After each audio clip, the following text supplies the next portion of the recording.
Good afternoon student. कक्षा 9 में हम अध्याय 3 पढ़ रहे हैं। अध्याय 3 में अब हमें पढ़ना है पेज नंबर 40 में अणु क्या है। तो इससे पहले हमने जाना परमाणु। अब आ रहा शब्द अणु। तो अणु जो होता है दो या दो से अधिक परमाणुओं से मिलकर बनता है। किनसे?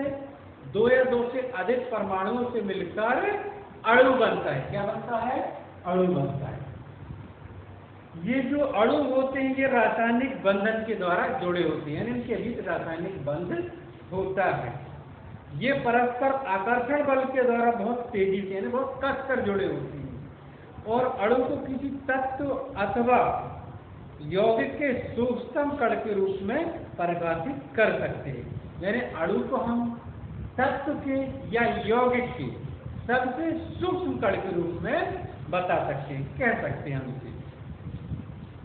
ये अणु जो होता है स्वतंत्र रूप से अस्तित्व में रह सकता है। आपने पढ़ा था कल कि परमाणु स्वतंत्र रूप से नहीं रह सकता, लेकिन अणु स्वतंत्र रूप से रह सकता है जो उस यौगिक के सभी गुणधर्म को प्रदर्शित करता है। यानी जो अणु जिस यौगिक का होता है उस यौगिक के सभी गुणधर्मों को वह अणु प्रदर्शित करता है। एक ही तत्व के परमाणु अथवा भिन्न भिन्न तत्वों के परमाणु परस्पर संयोग करके अणु बनाते हैं। यानी अणु जो होता है या तो एक ही तत्व के परमाणु मिल जाए, यानी अणु परमाणु से मिलकर बनता है। किससे? परमाणु से, दो या दो से अधिक परमाणुओं से। लेकिन वे परमाणु एक ही तत्व के परमाणु जुड़ सकते हैं या अलग अलग तत्वों के परमाणु भी जुड़ सकते हैं, तो अणु बन जाएगा। ठीक, अब हम आगे पढ़ेंगे तत्वों के अणु। तत्वों के अणु पढ़ेंगे।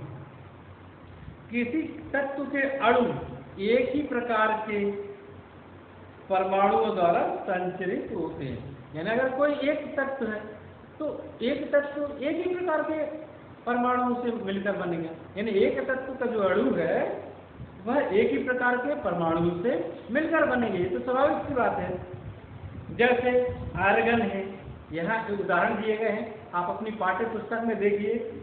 यहाँ आर्गन है तो आर्गन के ही अणु जो आर्गन के अणु होंगे जो वे आर्गन के ही परमाणु से बनेंगे। इसी प्रकार हीलियम और भी कई उदाहरण दिए गए हैं। ठीक है, लेकिन अधिकांश अधातुओं में ऐसा नहीं होता। लेकिन अधातुओं में कुछ अधातु ऐसी होती है जिनमें ऐसा नहीं होता है। ठीक, उदाहरण ऑक्सीजन के अणु दो ऑक्सीजन परमाणुओं से बनते हैं। तो जो ऑक्सीजन के अणु होते हैं वो किनसे बनते हैं? दो ऑक्सीजन परमाणुओं से बनते हैं। जैसे O2 दो ऑक्सीजन परमाणु मिले, है ना, तो इसलिए इन्हें द्विपरमाणु अणु कहते हैं। क्या कहते हैं? द्विपरमाणु अणु। तो द्विपरमाणु क्यों? क्योंकि दो परमाणु से बने हुए हैं और अणु बन गया, यानी दो परमाणु जुड़ गए तो अणु बन गया, तो इसलिए इसे द्विपरमाणु अणु कहा जाता है। ठीक है, यदि हम इसी में तीन परमाणु ले लें तो उसे हम क्या कहेंगे? त्रिपरमाणु, है ना, त्रिपरमाणु अणु। जैसे O3, तो O3 को हम क्या कहते हैं? ओजोन। क्या कहते हैं? ओजोन।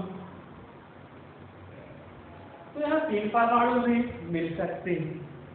ठीक है, तो किसी अणु की संरचना में जितने परमाणु प्रयुक्त होते हैं, यानी जितने परमाणु जुड़ते हैं उसी की संख्या को हम अणु की परमाणुकता कहते हैं।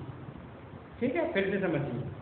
किसी अणु की संरचना में यानी कोई अणु बन रहा है तो उसमें जितने परमाणु जुड़ रहे हैं उसकी संख्या को हम उस अणु की परमाणुकता कहते हैं। क्या कहते हैं? परमाणुकता।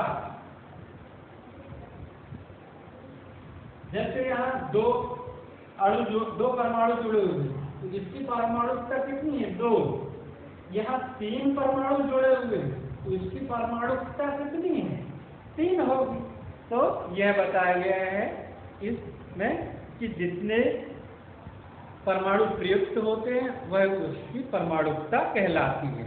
यहाँ कुछ पेज नंबर इसी पेज 40 में सारणी 3.3 में कुछ तत्वों की परमाणुकता दी गई है।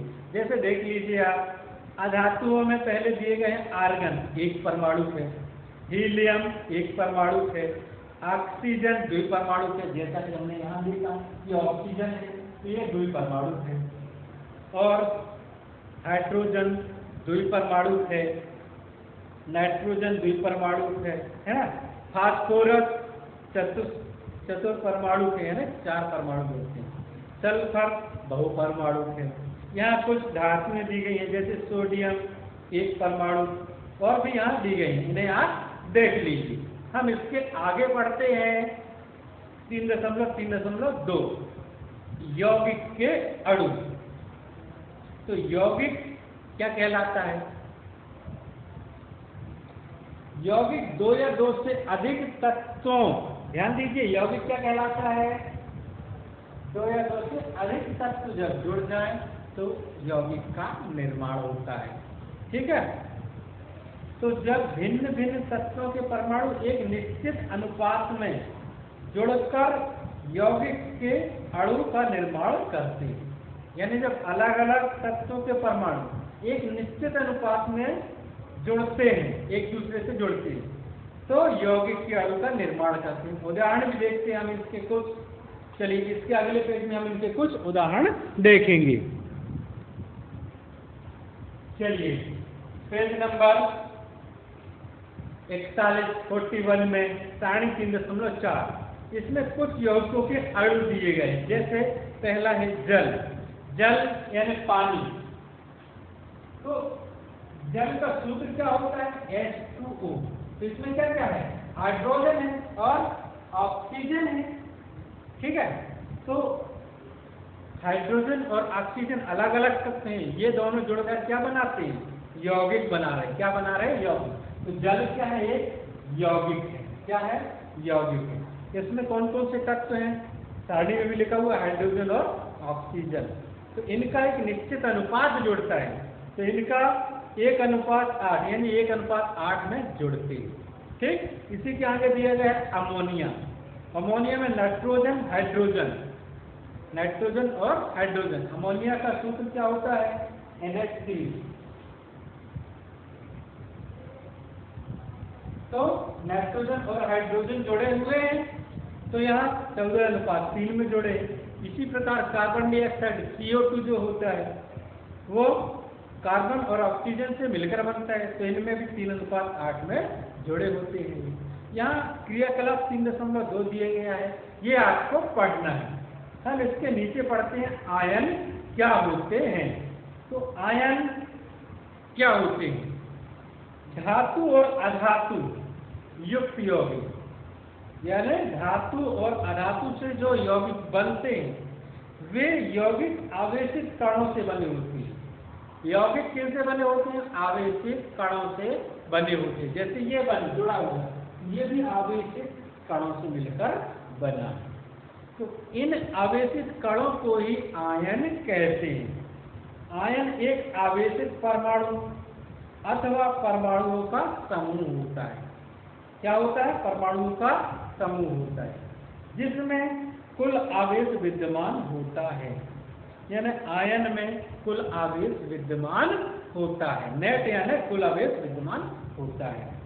यह ऋण आवेश होगा या धन आवेश हो सकता है, यानी आवेश या आयन 2 प्रकार के होते हैं। कितने प्रकार के? 2 प्रकार के, या तो ऋणात्मक होगा या तो धनात्मक होगा। ठीक है, जैसे इसका एक उदाहरण देखते हैं। तो उदाहरण है NaCl, सोडियम क्लोराइड। NaCl, तो Na यहाँ सोडियम है और Cl क्या है? क्लोराइड है। तो इनके जो आवेश होते हैं ये Na+ होता है और Cl- होता है। तो ये धनात्मक क्लोराइड है, धनात्मक आवेश है, और Cl ऋणात्मक आवेश होता है। ठीक है, तो ये धन आयन है और ये ऋण आयन। इसे क्या कहेंगे? धन आयन और इसे ऋण आयन कहते हैं।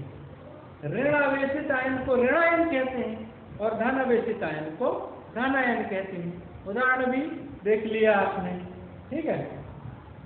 अब इसके आगे थोड़ा और है कि परमाणुओं के समूह जिन पर नेट आवेश विद्यमान होता है उन्हें बहुपरमाणुक आयन कहते हैं। क्या कहते हैं? बहुपरमाणुक आयन कहा जाता है, ठीक है। तो आयन के निर्माण के बारे में अगले अध्याय में हम थोड़ा और विस्तार से पढ़ेंगे। अभी आपको केवल इतना ही जानना है। आप सारणी 3.5 में कुछ आयनिक यौगिक दिए गए हैं, कुछ यौगिक दिए गए हैं जो आयन के रूप में हैं, उन्हें आपको देखना है। तो यहाँ सारणी दी गई है आयनिक यौगिक, संघटक तत्व, द्रव्यमान अनुपात। इन सारणियों को हमने 3 सारणियाँ बताई, सारणी 3.3, सारणी 3.4 और सारणी 3.5। इन्हें आपको पढ़ना है, ये आपका होमवर्क है।